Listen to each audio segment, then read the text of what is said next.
Jean 8, le verset 29, Yeshua déclare, affirme, « Et celui qui m'a envoyé est avec moi. Le Père ne m'a pas laissé seul, parce que je fais toujours les choses qui lui plaisent. » Et nous avons approfondi les affirmations et les déclarations du Seigneur pour notre instruction. Nous avons dit que pour plaire au Seigneur en toutes choses et pour plaire à son Père, Yeshua a fait trois choses. Premièrement, il disposait d'une intelligence parfaite concernant la volonté d'Élohim. Il avait la compréhension, il avait du discernement de la volonté. Il avait donc cette lumière de la connaissance surnaturelle. Ensuite, il était en harmonie, il était en sympathie, il était en communion avec la volonté de son Père. Donc ces deux points, nous les avons étudiés dans les deux précédentes sessions.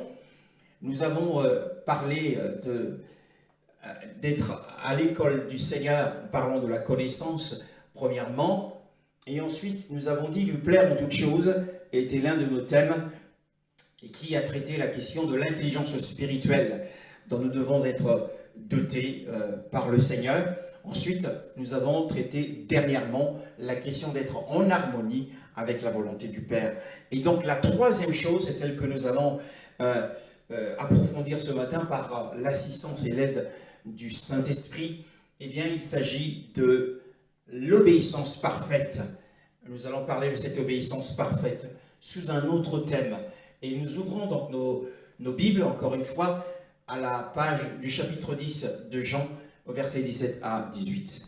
Même parce que je donne ma vie pour la reprendre ensuite. Personne ne me l'enlève, mais je la donne de moi-même. J'ai le pouvoir de la donner et j'ai le pouvoir de la reprendre. Tel est l'ordre que j'ai reçu de mon Père. Tel est le commandement que j'ai reçu de mon Père, dira Yeshua, et c'est ici le bon berger qui s'exprime en présence des Juifs. Il dit, c'est pourquoi, ou à cause de ceci, le Père m'aime. Est-ce que le Père ne l'aimait-il pas avant cela? Mais il dit, il y a une cause d'un amour particulier, d'une affection particulière du Père à mon égard, parce que je dépose mon âme afin de la reprendre, dit-il. Et personne n'a le pouvoir de m'ôter la vie. Mais je la dépose de moi-même. J'ai le pouvoir de la déposer et j'ai le pouvoir de la reprendre. Tel est l'ordre, tel est le commandement que j'ai reçu de mon Père. La mort, en fait, ces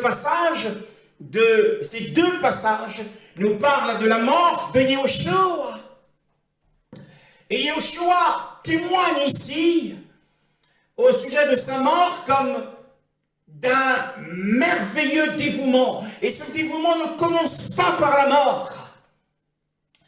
Ce dévouement ne commence pas par la mort, puisque Philippiens chapitre 2, le verset 8, nous relate le témoignage de ce merveilleux dévouement. C'est quoi le dévouement? Eh bien, le dévouement, ce n'est autre que la consécration totale, le don de soi. C'est le fait d'être disposé à servir le Seigneur, à l'aimer, à lui obéir, à lui être fidèle. Donc ce passage que nous avons lu témoigne du zèle parfait de notre Seigneur à l'égard de son Père. Bien-aimé, Philippiens 2, le verset 8, qu'est-il écrit là-dessus?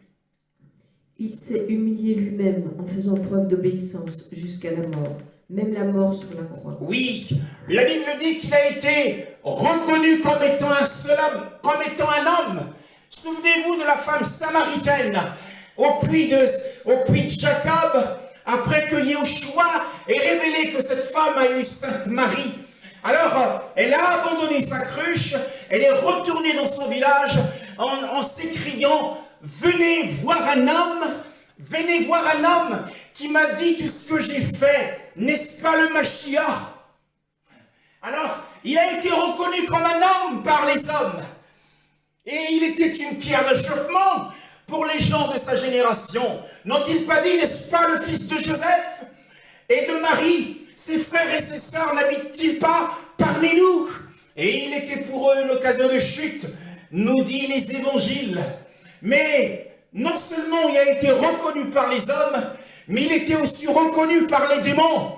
Oh, qu'y a-t-il entre nous, entre toi et nous, Yeshua de Nazareth?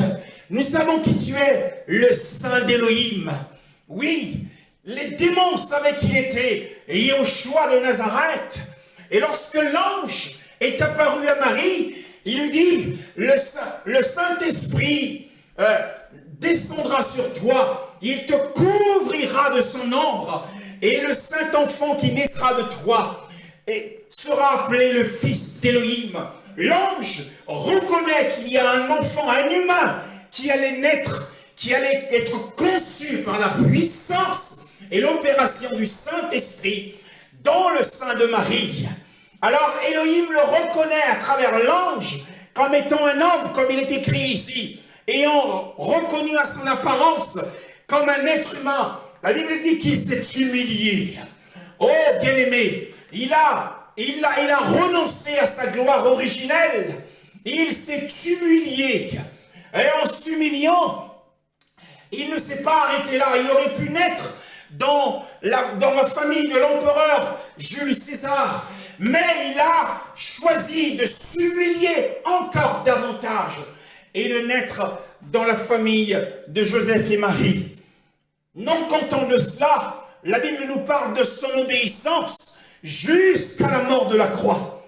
Bien-aimé, c'est l'expression d'un merveilleux zèle, d'une merveilleuse obéissance dont il a fait montre, bien-aimé, et jusqu'à la mort, mais pas n'importe quelle mort, mais la mort de la croix.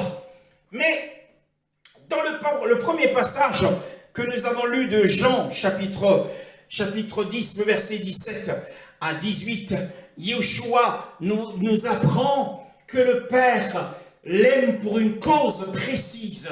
Et cette cause, c'est sa consécration. Est-ce que le Père ne l'aimait-il pas avant cela? Jean, chapitre 3, le verset 35. Le Père aime le Fils et a tout remis entre ses mains. Oui, le Père aime le Fils, il a tout remis entre ses mains. L'amour du Père pour la personne du Fils était de toute éternité le fondement de la relation entre le Père et le Fils. Voyez-vous, hein, la relation entre le Père et le Fils avait pour fondement l'amour. Car le Père aime le Fils et il a confié toutes choses entre ses mains. Le fait de confier toutes choses donne l'expression de la relation et de l'amour. Donc, de toute éternité, l'amour était le fondement de la relation, mais était également le fondement de la perfection de leur ressemblance en termes de caractère. N'a-t-il pas dit à Philippe, celui qui m'a vu a vu le Père? Peut-on dire d'un chrétien, d'un serviteur de Dieu, d'Élohim, d'une servante d'Élohim, est-ce qu'une servante d'Élohim ou un serviteur d'Élohim peut avoir le courage de dire « Celui qui m'a vu a vu le Mashiach » ? À cause de nos imperfections, il est difficile pour nous de faire une telle confession. Mais la perfection de la ressemblance entre le Père et le Fils dans le caractère avait pour fondement l'amour.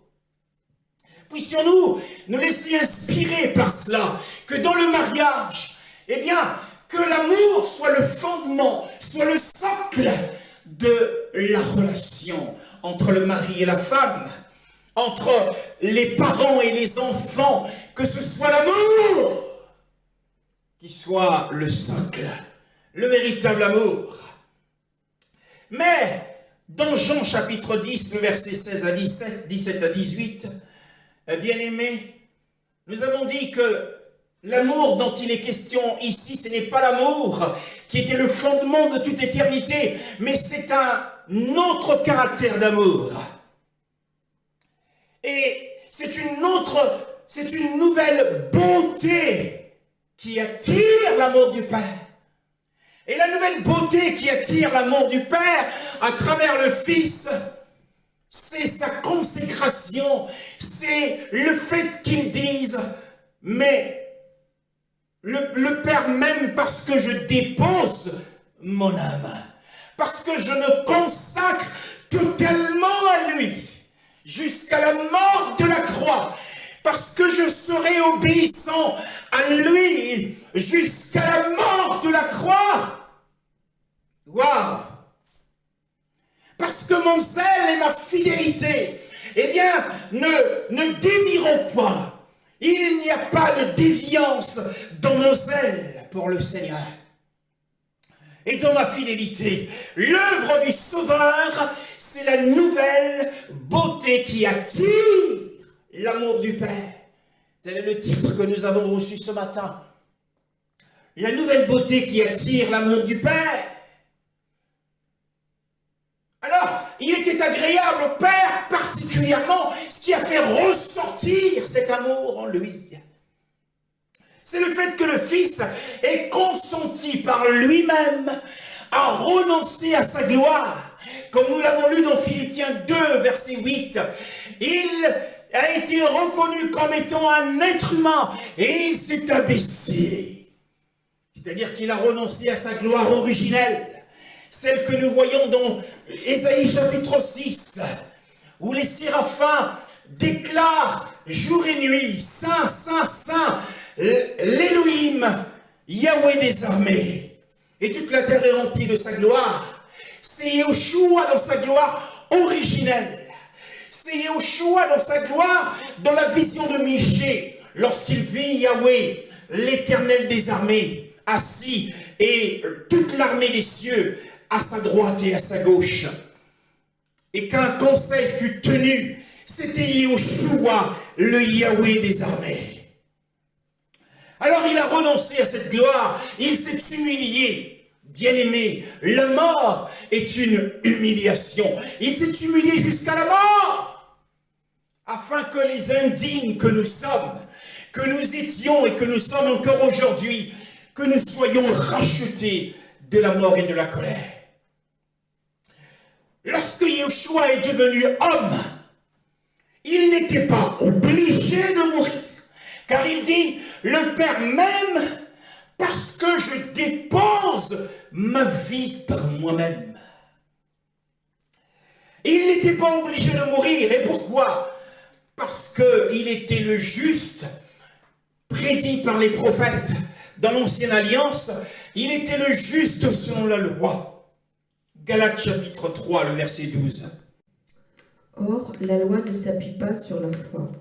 Elle dit au contraire, l'homme qui mettra ses règles en pratique vivra par elles. Oui, l'homme qui mettra ses règles ou ses lois en pratique, l'être humain qui mettra ces choses en pratique, vivra par elles, aura la vie par elles.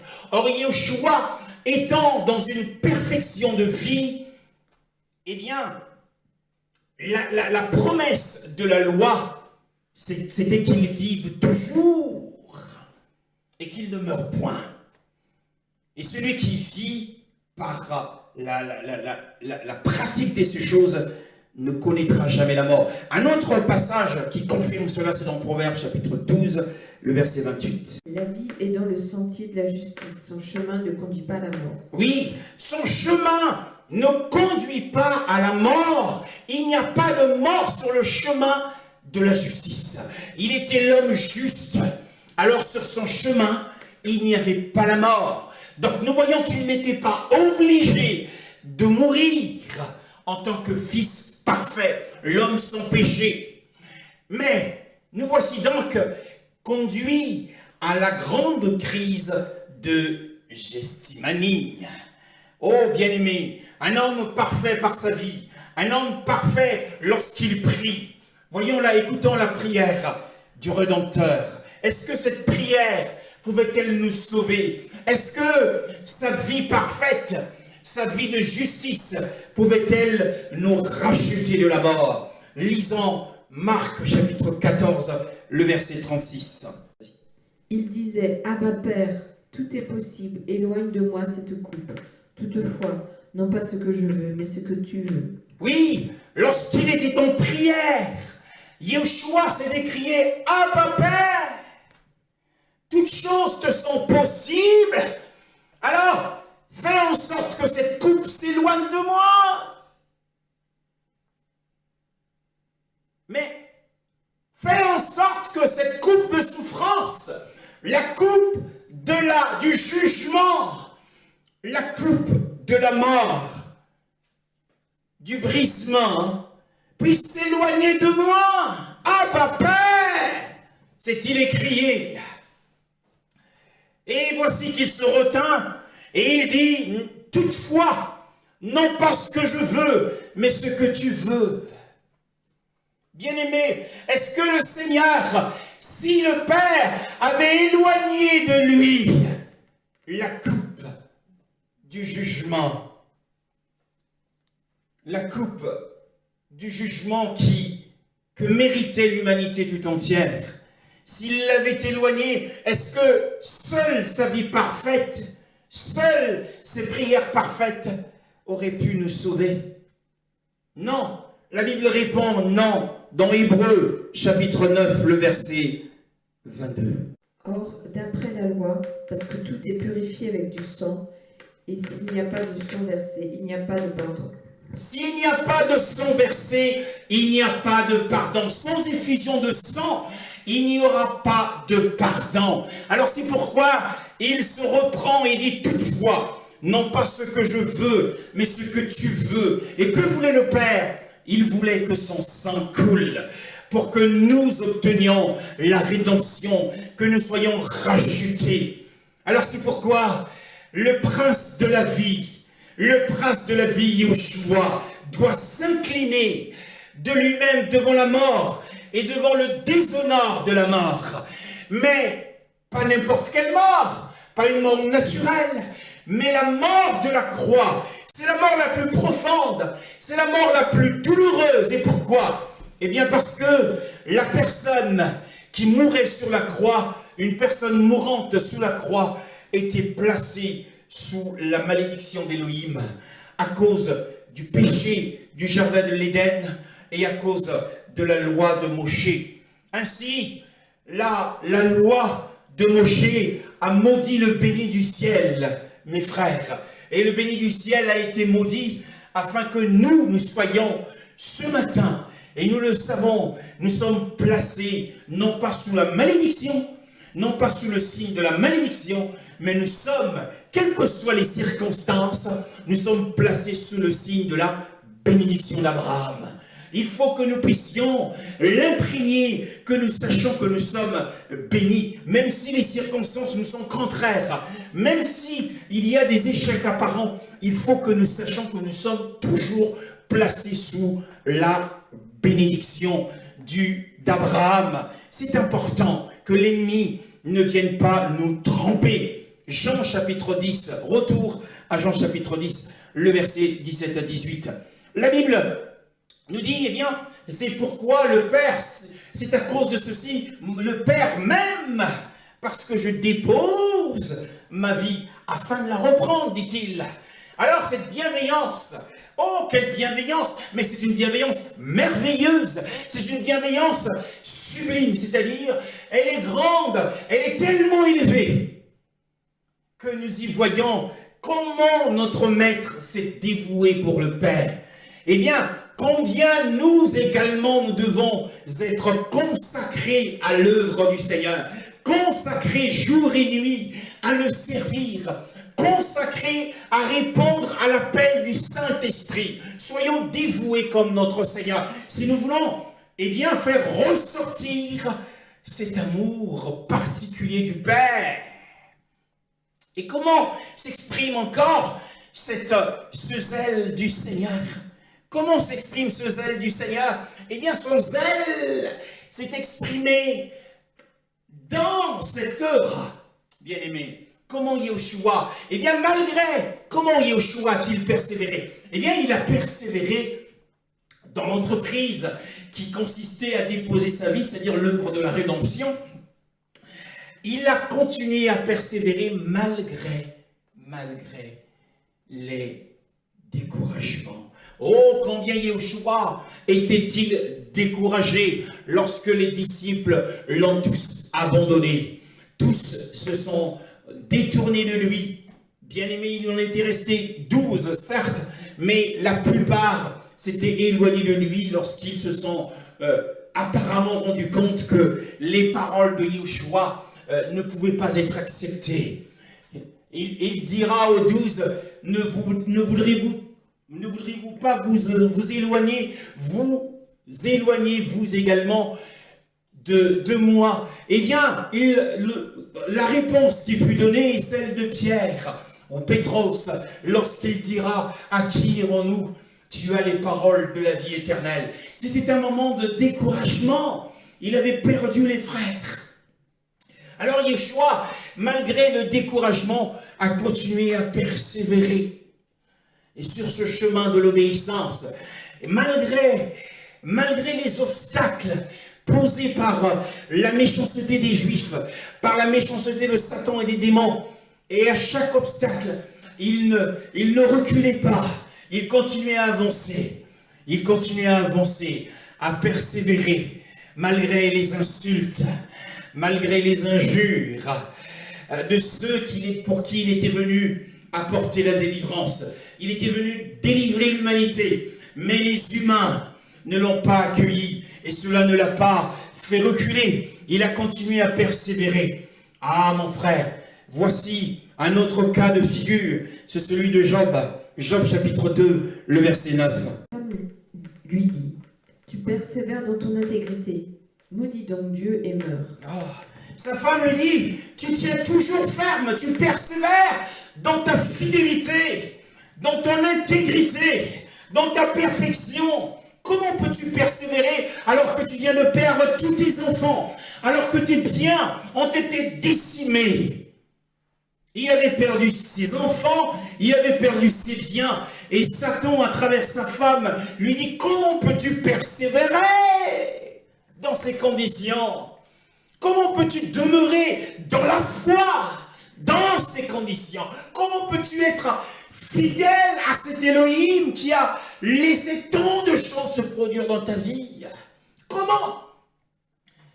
Bénis Elohim dans ma version et meurs.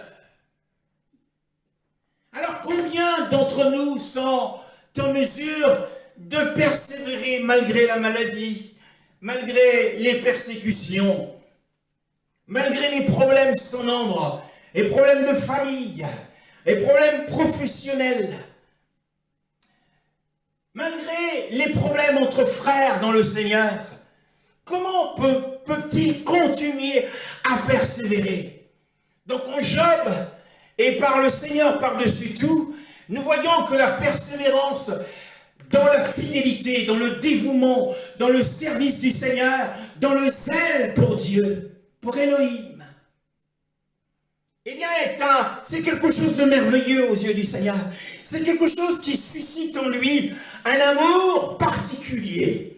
Nous sommes particulièrement aimés du Seigneur, spécialement aimés du Seigneur, lorsque nous persévérons malgré les difficultés, malgré les problèmes, malgré la maladie, malgré les pertes, malgré les échecs, malgré les découragements. Telle était l'attitude du Seigneur. C'est le dévouement, c'est la consécration, c'est l'obéissance malgré tout du Seigneur. Et pour cela, il a voulu que j'insiste là-dessus. Si nous retournons dans Jean chapitre 10, le verset 17, il dit, je la dépose non pas pour toujours, parce qu'il dépose pas son âme pour toujours. Déposer son âme est une humiliation. La mort est une humiliation. Même si les hommes aujourd'hui, lorsqu'un homme éminent est mort, lorsqu'un un personnage célèbre meurt, eh bien, ils font des cérémonies pompeuses pour entourer ce rite funéraire. Mais cela ne sert à rien. La mort demeure une humiliation. La mort est un dû. C'est le dû du péché, de la race déchue. C'est le salaire du péché. Alors c'est pourquoi Yoshua dit, je la dépose, et ensuite il dit avec une assurance, une confiance surnaturelle, je la reprends. Pour indiquer que ce n'est pas quelque chose de joyeux que de mourir, mais la sortie de la mort est la victoire que nous devons célébrer en la présence du Mashiach. Nous aussi, Yoshua a dit aux disciples, votre cœur est triste maintenant. Vous êtes encore un peu de temps, vous ne me verrez pas, mais encore un peu de temps, vous me verrez, et votre joie sera complète. Ils étaient joyeux lorsqu'ils apprirent que Yoshua était ressuscité d'entre les morts. Bien-aimés, la mort est une humiliation. Alors, ne désirons pas la mort, mais plutôt la résurrection et l'enlèvement pour nous qui sommes sur terre. Exode chapitre 14, le verset 21 à 22, et nous lirons également le verset 28 à 31 et Exode 15, le verset 1. Moïse tendit sa main sur la mer, et l'Éternel refoula la mer au moyen d'un vent d'est qui souffla avec violence toute la nuit. Il assécha la mer, et l'eau se partagea. Le verset 28 à 31. L'eau revint et couvrit les chars, les cavaliers et toute l'armée de Pharaon qui avait pénétré dans la mer après l'Israélite. Il n'y eut pas un seul rescapé. Quant aux Israélites, ils marchèrent à pied sec au milieu de la mer, et l'eau formait comme une muraille à leur droite et à leur gauche. Ce jour-là, l'Éternel sauva Israël de la main des Égyptiens. Israël vit les Égyptiens morts sur la rive de la mer. Et il vit la main puissante que l'Éternel avait dirigée contre les Égyptiens. Le peuple craignit l'Éternel, et il eut confiance en l'Éternel et en son serviteur Moïse. Verset suivant. 15, oui. Alors Moïse et les Israélites chantèrent ce cantique en l'honneur de l'Éternel. Je chanterai en l'honneur de l'Éternel, car il a fait éclater sa gloire. Il a précipité le cheval et son cavalier dans la mer. Amen. Alors nous constatons que Israël n'a pas entonné des chants lors de la traversée de la mer Rouge.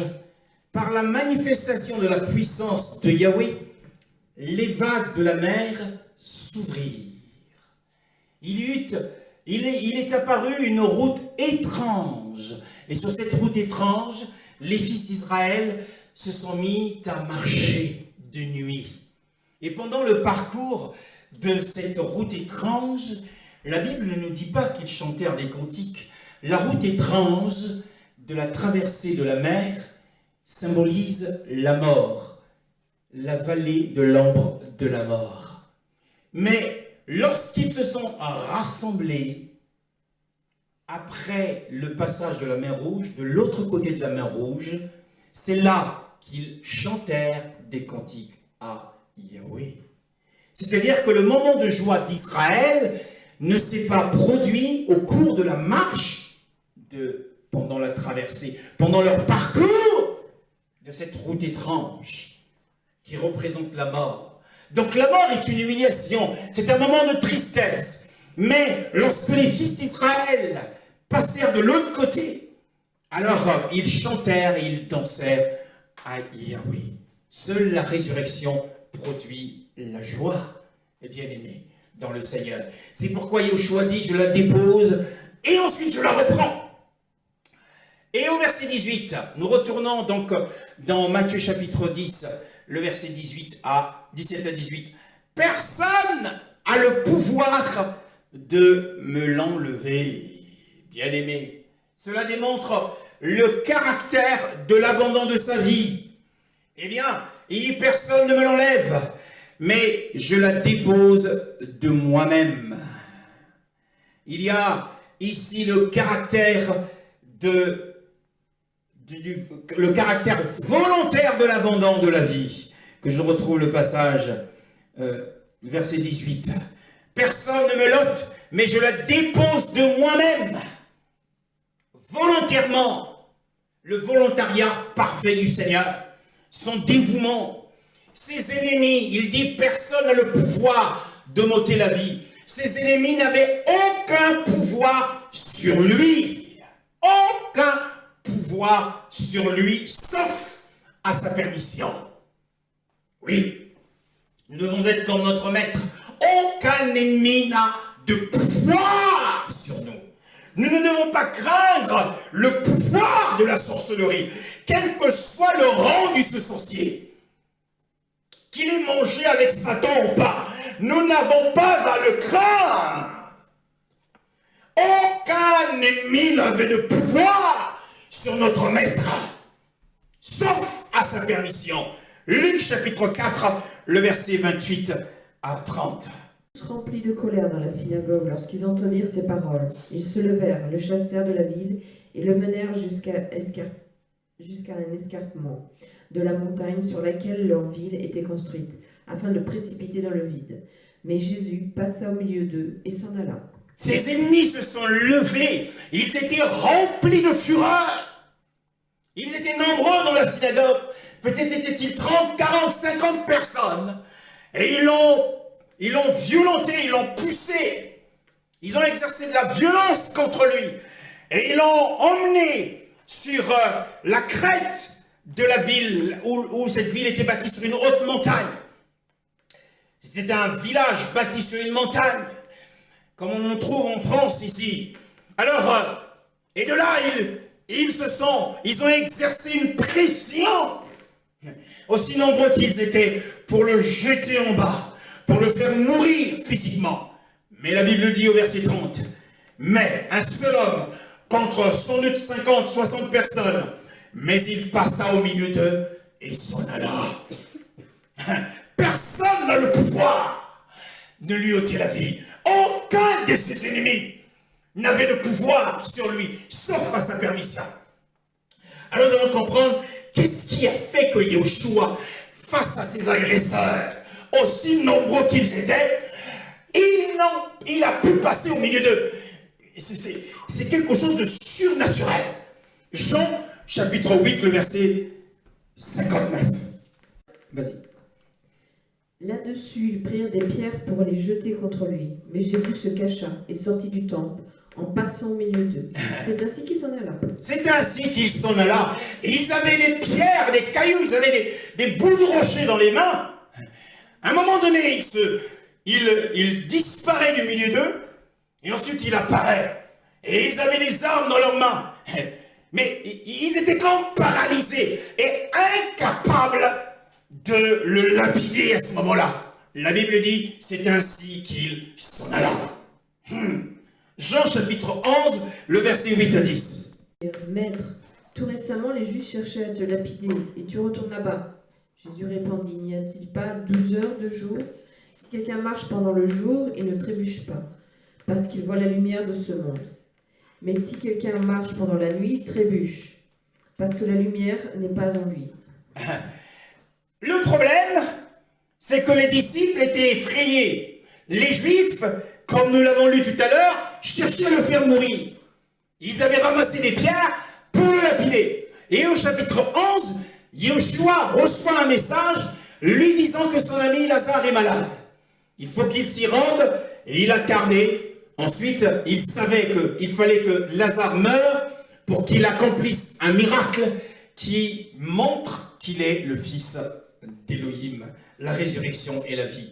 Mais les disciples n'ayant pas la lumière que Yeshua avait, car il dit, Car si, il n'y a-t-il pas 12 heures dans le jour? Si quelqu'un marche pendant le jour, il ne trébuche pas, car il voit la lumière.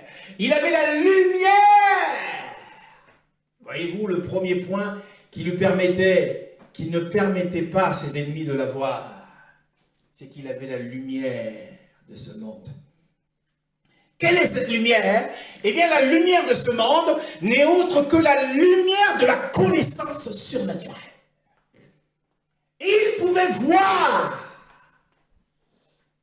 ce qui allait arriver. Il était à la croisée des chemins. Il sait que si je vais là, oh, il ne se passera rien. Mais beaucoup d'entre nous sont aveugles. Nous mettons les pieds à n'importe quel endroit sans savoir. Et nous dormons et nous ne savons pas ce que l'ennemi est en train de faire contre nous. Nous devons également, nous, enfants, fils et filles d'Élohim, avoir la lumière de ce monde, qui n'est autre que la lumière de la connaissance surnaturelle. Ça, c'est le premier point qui lui a permis à Nazareth de passer à travers ces hommes. C'est le premier point. Ensuite, le verset, qu'avait-il d'autre? Eh bien, il avait le pouvoir tout puissant. Lorsque tu as la lumière de la connaissance surnaturelle et que tu as le pouvoir tout puissant en toi, il sera impossible à tes ennemis, même les plus rusés, même les plus forts, de pouvoir arracher ta vie. Si tu as la lumière de la connaissance et tu as le pouvoir, dernièrement le Saint-Esprit nous a dit, l'œuvre de puissance est en vous. Il me l'a dit audiblement, l'œuvre de puissance est en vous. Bien-aimés dans le Seigneur, si vous êtes conscient que l'œuvre de puissance est en vous, il dit, je vous ai donné le pouvoir. Et vous avez non seulement le pouvoir, mais vous avez également la lumière de la connaissance surnaturelle, dont nous avons parlé lors de il y a 2 semaines, la lumière de la connaissance surnaturelle. Vous avez des visions, vous avez des songes, vous avez des prophéties, vous avez des visions ouvertes. Vous voyez ce qui se passe. Vous voyez comment l'ennemi vient. Comment il est autour de vous. Comment il va agir. Ils sont surpris, les sorciers. Et ils sont décontenancés. Les ennemis sont déçus lorsque notre caméra de surveillance spirituelle arrive à les détecter, à les voir arriver. Et à les voir manigancer et faire des manœuvres sataniques. Et avec le pouvoir que nous avons, nous pouvons démanteler et les faire décaler au nom de Yeshua. Waouh! Et c'est ce qu'il avait. Il avait la lumière de la connaissance surnaturelle. Donc au milieu des gens qui sont furieux, ils sont remplis des démons, ils veulent en découdre, ils veulent le tuer. Vous rencontrez des agresseurs dans la nuit, mais vous avez la lumière de la connaissance. La lumière de la connaissance vous indique déjà avant cela que vous allez, il y a une troupe, il y a une bande de voyous qui vont venir sur ce chemin-là. Mais Dieu, Elohim te dit, passe par là. Et pendant qu'ils arrivent, vous utilisez le nom du Seigneur. Vous avez le pouvoir du Tout-Puissant en vous. Et vous les paralysez et vous passez au nom de Yeshua. C'est ainsi qu'il agissait. Bien-aimés. Et donc, Matthieu chapitre 6, 26 et le verset 53. Il est écrit. Oui, il est écrit. Ou bien penses-tu que je ne puisse pas maintenant appeler mon Père et il m'offrira plus de 12 légions d'anges. Il avait la possibilité d'appeler son Père pour le délivrer. Il aurait pu ne pas déposer sa vie si seulement il avait dit, Père, envoie des légions me protéger et éloigner mes ennemis. Alors ces ennemis auraient été déçus. Ils auraient été déçus, bien-aimés dans le Seigneur. Lorsque ces ennemis sont arrivés pour dévorer sa chair, ils pouvaient les faire trébucher. Qui cherchez-vous? La Bible dit qu'ils reculèrent et tombèrent. C'est dans Jean 18, le verset 4 à 9. N'allons pas le lire. Ils reculèrent et tombèrent. Je vous l'ai dit, c'est moi. Qui cherchez-vous? Voyez-vous, il avait le pouvoir de ne pas se faire prendre. Mais Yeshua, dans Jean chapitre 12, on va voir un exemple. Là, il dit, ne puis-je pas, ne sais-tu pas que je peux demander à mon Père, dit-il à Pierre, qui avait pris l'épée et qui avait arraché l'oreille de Malchus. Mais il dit, dans Jean 12, il a dit, ne sais-tu pas que je peux demander à mon Père de m'envoyer 12 légions d'anges. Mais dans Jean 12, le verset 28, qu'est-ce qu'il fait? Père, relève la gloire de ton nom, une voix vint alors du ciel. J'ai relevé sa gloire et je la relèverai encore. Oui, voyons le Seigneur prier. C'est une prière courte, mais une prière plus qu'efficace. Aucun homme n'a jamais obtenu une aussi prompte réponse. Et il prie, Père! Là-bas, il a dit à Pierre, ne crois-tu pas que je puisse invoquer mon Père, qu'il puisse m'envoyer 12 légions d'anges? Ici, il donne un exemple. Pierre était présent ce jour-là. Il a crié, Père, glorifie ton nom. À peine qu'il avait fini, que la réponse est venue. La voix du Père s'est fait entendre du ciel. Et le Père répondit en disant, alors, je l'ai glorifié, et je le glorifierai encore. Waouh! Jamais homme n'a obtenu une réponse aussi directe, aussi immédiate d'Élohim. Alors cette prière révèle sa décision finale, la gloire de son nom dont il parlait sur l'œuvre de la croix. Et c'est le principe qui l'a emmené à devenir homme. Cela avait été le guide tout au long de sa vie. Que recherchait Yeshua? La gloire du Père. Il ne recherchait pas la gloire auprès de l'homme, mais il recherchait la gloire auprès du Père. Et on voit que malgré les difficultés, malgré les problèmes, malgré les retardements, les obstacles qui étaient posés par ses ennemis, il s'est accroché. Il s'est accroché fortement au principe qui consiste à rechercher la gloire, même si cela impliquait pour lui de mourir sur la croix et de subir la malédiction. Alors le Père était parfaitement en sympathie avec son Fils, qu'une fois qu'il a prié, il a reçu une réponse immédiate. Mais qu'en est-il de nous? Physiquement, lorsque nous sommes, si nous allons dehors, sortons de chez nous, et que nous crions « Oh Père !» sommes-nous sûrs que nous allons entendre la voix du ciel nous répondre « Oui, mon fils !»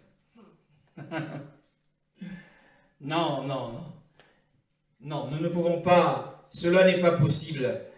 Même si nous appelons ainsi le Père, nous ne pouvons pas avoir de réponse de la même manière. Pourquoi? Eh bien parce que nous sommes indignes, nous sommes des pécheurs, et que le Père nous répond d'une manière qu'il l'a dit dans les Écritures, Hébreux chapitre 1, le verset 1. Fois, à de nombreuses reprises et de bien des manières, parlé à nos ancêtres par les prophètes. Dieu, dans ces jours qui sont les derniers, nous a parlé par le Fils. Oui, qu'il a établi héritier de toutes choses. Eh bien, le Père ne nous parle pas directement. Il nous parle toujours à travers son Fils. N'est-il pas le médiateur entre Elohim et les hommes? Il nous parle à travers son Fils bien-aimé dans le Seigneur.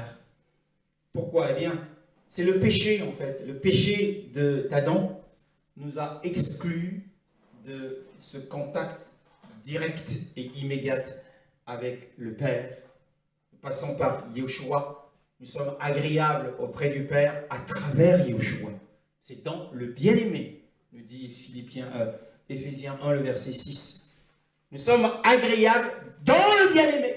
En dehors du bien-aimé, nous ne sommes pas du tout agréables. Et donc les réponses que nous obtenons du Père prennent parfois des formes, c'est sous la lumière des Écritures, ou à travers le témoignage intérieur, la douce voix du Saint-Esprit, ou à travers les providences liées aux circonstances de la vie, ou quelquefois certaines réponses viennent après des longues années d'attente.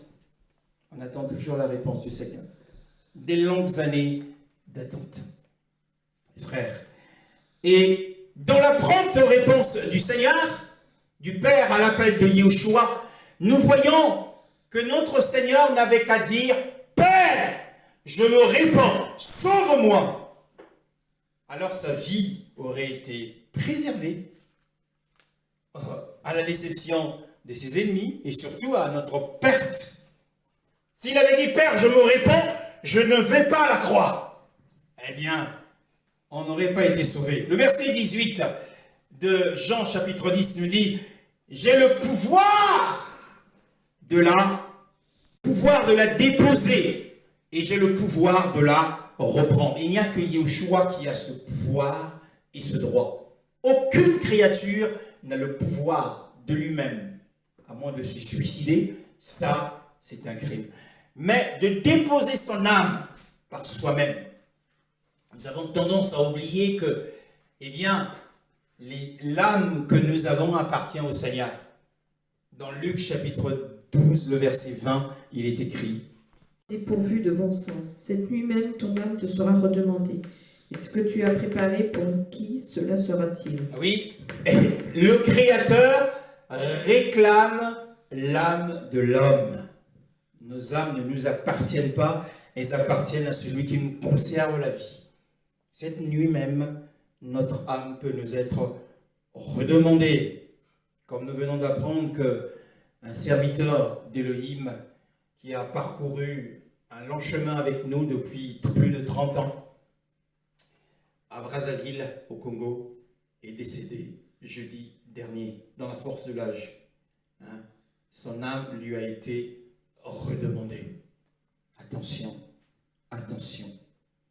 Ici, Yahushua, dans Jean, chapitre 10, le verset 18, il dit « J'ai le pouvoir de la déposer, mais j'ai aussi le pouvoir de la reprendre. » Il était le seul capable d'avoir le pouvoir de reconnecter son âme à son corps. Ce que nous ne pouvons faire. Donc nous y voyons l'abandon volontaire du Seigneur et aussi la volonté et le commandement de son Père. Car il dit tel est l'ordre. L'ordre ici c'est le commandement. Et à ce commandement, il devait y avoir une obéissance. Donc il n'y a pas d'obéissance parfaite sans une volonté de se consacrer soi-même, sans un abandon volontaire de sa vie.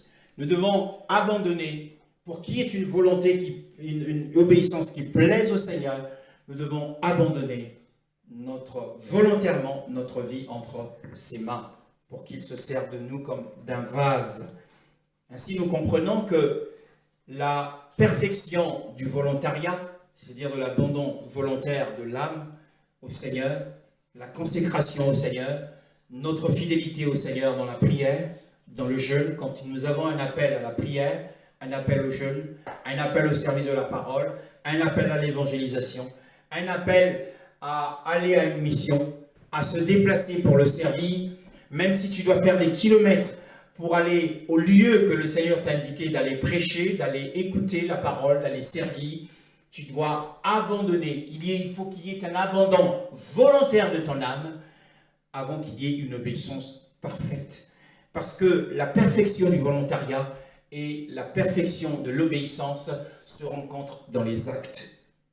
Comment Abraham aurait-il pu lier Isaac? Comment aurait-il pu tuer Isaac si, au préalable, il ne s'était pas soumis volontairement à la volonté de Yahweh qui lui a dit « Prends ton fils, celui que tu aimes, et emmène-le sur l'une des montagnes que je te montrerai. » Il a fallu que Abraham se soumette premièrement dans son cœur, volontairement, à cet ordre d'obéissance pour que le lien et la mort aient lieu, bien-aimés. Donc, pour qu'il y ait une obéissance parfaite et agréable au Seigneur, nous devons premièrement nous abandonner. N'est-ce pas ce qui est écrit? Paul exhorte les saints de Rome en disant « Je vous exhorte par les compassions d'Élohim à offrir vos corps comme des sacrifices vivants, saints, agréables à Élohim. » Donc pour susciter un amour particulier, pour plaire au Seigneur, nous devons, nous consacrer, nous donner au Seigneur. Ne dormons pas entièrement toutes les nuits que le Seigneur nous a données, mais consacrons du temps pour lui dans la prière. Consacrons du temps pour lui dans la méditation de la parole. Consacrons du temps pour suivre les instructions du Saint-Esprit. Nous le bénissons pour sa parole. Donc il y a 3 choses qui sont importantes pour plaire au Seigneur en toutes choses. L'intelligence spirituelle, être en harmonie avec la volonté du Père. Ensuite, c'est l'obéissance parfaite avec un abandon volontaire de notre vie entre les mains du Seigneur. Amen.